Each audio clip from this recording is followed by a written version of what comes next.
Assalamualaikum warahmatullahi wabarakatuh. Alhamdulillahirrahmanirrahim. Wassalatu wassalamu ala asrofil anbiya wal mursalin sayyidina Muhammadin wa ala alihi washabihi ajmain. Nama ba'du.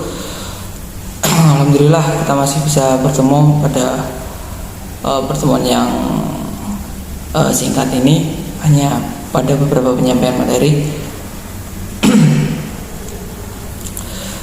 Saya Wardan John Noval dari kelas A3 angkatan 2018.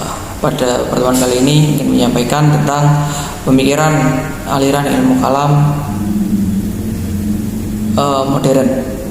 Pemikiran manusia, wacana-wacana yang dihasilkan oleh aliran kalam seperti halnya aliran pemikiran keislaman lainnya memiliki titik kelemahan dan perlu mendapatkan kritikan yang memandai dan konstruktif. Di kursus ketuhanan yang tidak menyentuh persoalan-persoalan real manusia yang kurang mendapatkan perhatian dari ilmu kalam merupakan titik kelemahan yang banyak disorot. Berbincang kelemahan ilmu kalam, paling tidak terdapat 3 hal yang perlu dikoreksi. Di antaranya kritik epistemologi yang berkisar antara pada cara yang digunakan oleh para pemuka aliran kalam menyelesaikan persoalan kalam, terutama ketika mereka menafsirkan Al-Quran. Selain aspek epistemologi, kritikan juga jatuh pada aspek ontologi ilmu kalam yang hanya berkisar pada persoalan-persoalan ketuhanan dan yang berkaitan dengan yang berkesan mengawang-awang dan jauh dari persoalan kehidupan manusia. Sedangkan kritik aspek arkeologi menyangkut pada kegunaan ilmu itu sendiri dalam menyingkap hakikat kebenaran yang tidak menyentuh pada ranah empiris. Pemikiran ilmu kalam ada pemikiran modern dan ada pemikiran klasik. Pada kali ini saya akan membahas tentang tokoh pemikiran para tokoh-tokoh modern. Yang pertama, Harun Nasution. Di dalam ilmu kalam, Harun Nasution mengungkapkan beberapa pendapat, diantaranya peranan akal, pembaruan teologi, dan hubungan akal dan wahyu. Yang pertama, peranan akal. Peranan akal, besar kecilnya peranan akal dalam sistem teologi suatu kaum sangat berpengaruh pada dinamis atau tidaknya pemahaman seseorang tentang ajaran umat Islam. Menurut Harun Nasution, hal ini dikarenakan di dalam Al-Quran lebih banyak ayat yang bersifat zonni atau dugaan dibandingkan dengan ayat yang bersifat qat'i atau pasti. Oleh karena itu diperlukan akal untuk menafsirkan. Jadi guna akal di sini untuk memperjelas atau mengartikan ayat-ayat dalam Al-Quran yang belum bersifat global agar lebih mudah untuk dipahami oleh semua umat.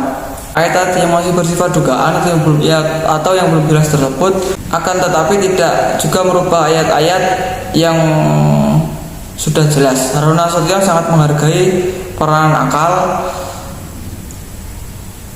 Beliau berpendapat akal melambangkan kekuatan manusia, karena akallah manusia mempunyai kesanggupan untuk melakukan kekuatan dari makhluk-makhluk yang lain dan dapat mengendalikan makhluk-makhluk sekitarnya karena mempunyai akal yang sangat tinggi tersebut. Yang kedua yaitu pembaruan teologi. Pembaruan teologi Nasution pada dasarnya dibangun di atas asumsi bahwa keterbelakangan dan kemunduran umat Islam disebabkan oleh adanya kesalahan dalam teologi mereka. Teologi umat Islam masa kini yang cenderung fantastik, irasional, dan predeterminisme serta pasrah terhadap nasib tentang membawa umat Islam ke dalam kesengsaraan dan keterbelakangan. Yang terakhir, hubungan akal dan wahyu. Salah satu fokus pikiran Harun Nasution adalah hubungan antara akal dan wahyu. Ia menjelaskan bahwa wahyu dan akal memang menimbulkan pernyataan, tetapi keduanya tidak bertentangan. Akal hanya mengetahui hal-hal yang masih bersifat umum saja, akan tetapi wahyu datang menspesifikasikan hal yang diketahui oleh akal. Akal dapat mengetahui kebaikan dan keburukan, sebelum datangnya wahyu. Akal dapat mengetahui adanya Tuhan sebelum adanya wahyu. Akan tetapi akal tidak mampu menjelaskan secara lebih terperinci, seperti akal tahu menyembelih kambing itu buruk. Akan tetapi wahyu memperinci hal tersebut dengan mengatakan bahwasanya menyembelih kambing untuk dibagikan kepada orang miskin itu baik. Akal tahu bahwa alam ini tidak bisa jadi begitu saja, pasti ada penciptaannya. Akan tetapi akal tidak tahu siapa penciptanya dan wahyu yang datang untuk menjelaskannya. Harun Nasution sangat mengapresiasi pemikiran kaum-kaum Mu'tazilah yang sangat menghargai akal.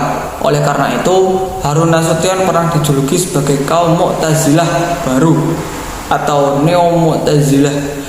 Akan tetapi beliau menyanggah dan mengatakan bahwa dirinya adalah seseorang ahlus sunnah yang rasional.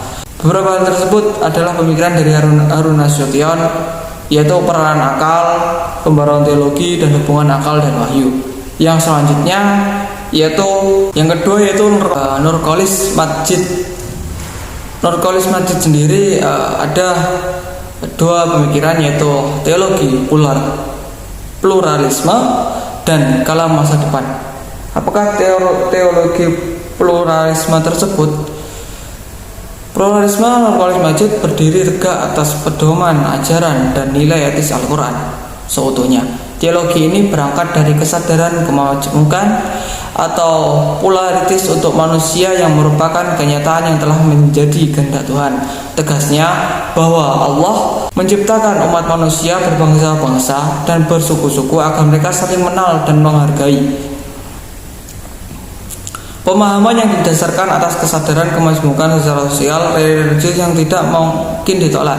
Inilah yang oleh Nurcholish Madjid disebut pluralisme, yaitu sistem inilah yang memandang secara positif, optimis, dan menerimanya sebagai pangkal tolak untuk melakukan upaya konstruktif dalam bingkai karya-karya kemanusiaan yang membawa kebahagiaan kemaslahatan. Pemikiran Nurcholish Madjid tentang pluralisme sama sekali berbeda jauh dengan definisi pluralisme yang dipahami dan diharamkan oleh Majelis Ulama Indonesia atau MUI. Pluralisme atau agama paham bahwa semua agama sama dengan kebenaran setiap agama. Dalam relatif, setiap pemeluk agama mengklaim hanya agamanya yang benar, atau semua pemeluk agama akan masuk dalam berdampingan di surga. Itu menurut Majelis Ulama Indonesia. Yang kedua yaitu kalam masa depan. Ada beberapa hal yang secara tentatif, meskipun dengan cara yang agak kurang sistematis, dapat digunakan sebagai titik tolak tingkat awal bagi pengembangan metode ilmu kalam. Yang pertama, untuk menjaga autentisitas, untuk memperoleh relevansi dan kreativitas yang optimal. Secara tersendiri amat diperlukan memahami tentang tepat dan esensial arti zaman modern dan modernitas. Salah satu hasil yang dituju ialah ditemukannya hubungan organik yang mantap antara iptek dan sistem keimanan Islam. Di satu segi, iptek modern memberi umat manusia kemungkinan besar memperoleh peningkatan hidup material yang luar biasa. Di zaman modern tidak akan merubah fitrah manusia yang memerlukan bimbingan ilahi bagi kelangsungan hidupnya. Yang C, monasterisme dan polisterisme.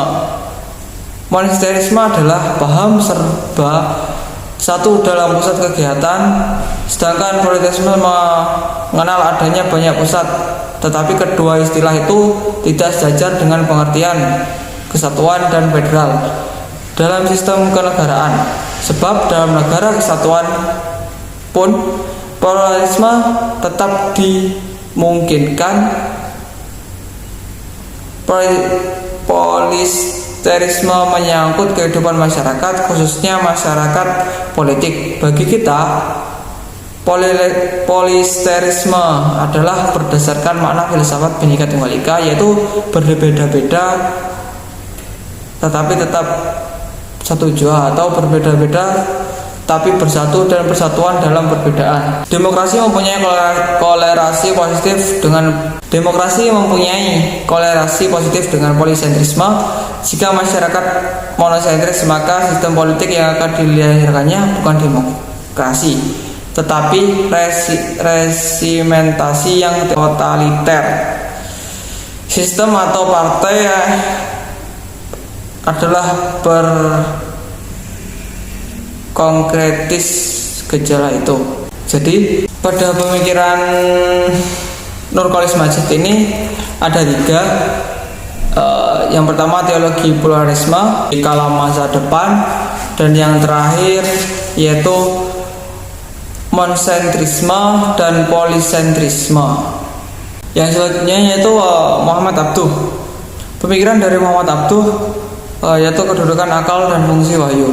Ada 2 persoalan yang menjadi fokus utama pemikiran Muhammad Abduh sebagai mana diakuinya sendiri, yaitu membebaskan akal pikiran dari belenggu-belenggu taklid yang menghambat perkembangan pengetahuan agama sebagai haknya salaf atau al-ummah, ulama sebelum abad ke-3 Hijriah.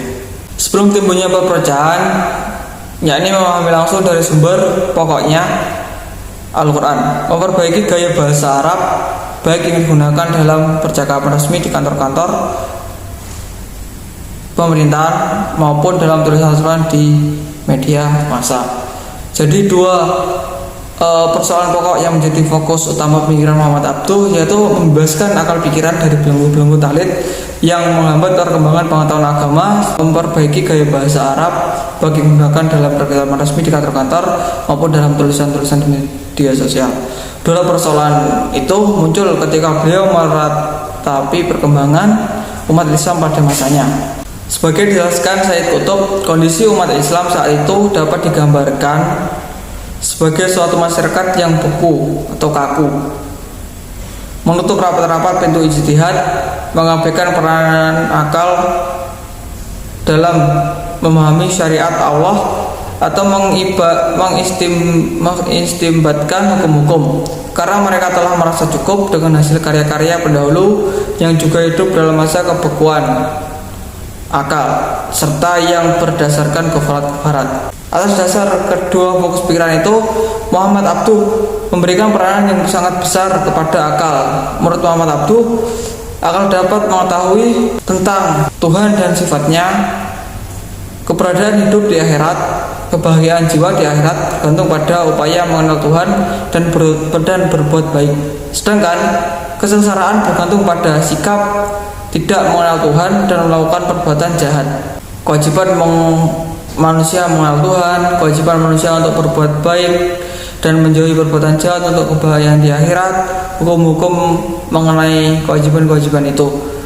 Muhammad Abduh berpendapat bahwa antara akal dan wahyu tidak ada pertentangan, sama dengan yang disampaikan Harun Nasution tadi, tidak ada pertentangan. Keduanya dapat disesuaikan. Kalau antara wahyu dan akal bertentangan, maka ada 2 kemungkinan. Wahyu sudah diubah sehingga sudah tidak ada sesuai dengan akal, dan kesalahan dalam menggunakan penalaran. Pemikiran semacam ini sangat dibutuhkan untuk menjelaskan bahwa Islam adalah agama yang umatnya bebas berpikir secara rasional sehingga mendapatkan ilmu, pengetahuan dan teori-teori ilmiah untuk kepentingan hidupnya, sebagaimana yang telah dimiliki oleh bangsa Barat saat itu, di mana dengan ilmu pengetahuan mereka menjadi kreatif, dinamis dalam hidupnya.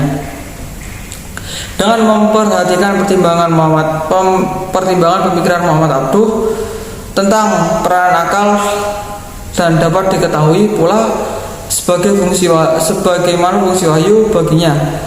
Wahyu adalah penolong atau al-mu'in. Kata ini ia pergunakan untuk menjelaskan fungsi wahyu bagi akal manusia. Wahyu katanya menolong akal untuk mengetahui sifat dan keadaan kehidupan alam akhirat, mengatur kehidupan masyarakat atas dasar prinsip-prinsip umum yang dibawanya, menyempurnakan pengetahuan akal tentang Tuhan dan sifat-sifatnya, dan mengetahui cara beribadah serta beriman kepada Tuhan Dengan demikian, wahyu bagi Muhammad Abduh berfungsi sebagai konfirmasi, yaitu menguatkan dan menyempurnakan pengetahuan akal dan informasi.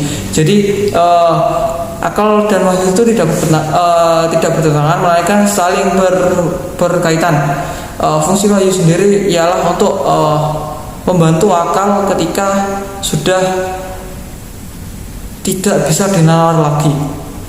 Jadi ketika pencapaian akal pikiran itu sudah di batas paling akhir, disitulah wahyu berperan, atau fungsi dari wahyu itu sendiri, yaitu menolong akal. Jadi dari yang belum jelas atau yang masih meragukan, lantas turunlah wahyu untuk menyempurnakan atau untuk meyakinkan, atau seperti yang disampaikan dari Muhammad Abduh tadi, yaitu untuk mengkonfirmasi, sebagai konfirmasi untuk menguatkan dan menyempurnakan pengetahuan akal dan informasi. Yang selanjutnya yaitu dari tokoh Ahmad Khan. Beliau mempunyai kesamaan pemikiran dengan Muhammad Abduh di Mesir. Setelah Abduh berpisah dengan Jamaluddin Al-Afghani dan kembali dari pengasingan, hal ini dapat dilihat dari beberapa ide yang dikemukakannya, terutama tentang akal yang mendapat penghargaan tinggi dalam pandangannya. Meskipun demikian, sebagai penganut ajaran Islam yang taat dan percaya akan kebenaran wahyu, beliau berpendapat bahwa akal bukanlah segalanya dan kekuatan akal pun terbatas. Keyakinan, kekuatan, dan kebebasan akal menjadikan beliau percaya bahwa manusia bebas untuk menentukan kehendak dan melakukan perbuatan. Ini berarti bahwa beliau mempunyai paham yang sama dengan paham Qadariyah. Menurutnya, beliau telah dianugerahi Tuhan berbagai macam daya, diantaranya adalah daya berpikir berupa akal, daya fisik untuk merealisasikan kehendaknya. Karena kekuatan kepercayaan tersebut, hukum alam dan kerasnya mempertahankan konsep hukum alam, beliau dianggap kafir oleh sebagai umat Islam. Bahkan ketika datang ke India pada tahun 1869, Jamaluddin Al-Afghani menerima keluhan itu. Sebagai tanggapan atas tuduhan tersebut, Jamaluddin mengarang sebuah buku yang berjudul Ar-Rad Ad-Dariyah, atau jawaban bagi kaum materialis. Sejalan dengan paham Qadariyah yang dianutnya, ia menentang keras paham taklid. Beliau berpendapat bahwa umat Islam India mundur karena mereka tidak mengikuti perkembangan zaman.